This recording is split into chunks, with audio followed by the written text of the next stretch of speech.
Alright guys, I'm doing a review of this Kashi cereal. This is on sale. I picked it up. It's organic blueberry bliss, and as you can see, completely vegan, which is good. So that means there's like no dairy, no eggs in there. So here is the ingredient panel. If you guys don't know how it's French, if you guys want to read this, pause the video. There we go. And it does have things like steel cut oats, sugar, cane sugar, brown rice syrup. So it does contain oats though, so just be aware of that. Nutrient panel. Alright, let's do a quick taste test. Okay, so I poured it out, guys. Check this out. Doesn't have a lot of, like, it does have a mild blueberry aroma to it. But the clusters in there are really tiny. There's the blueberry clusters. And let's pour in some.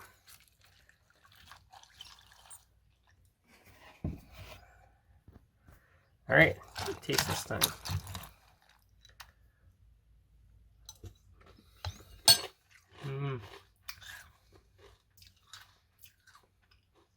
It's okay, it's actually not overly sweet.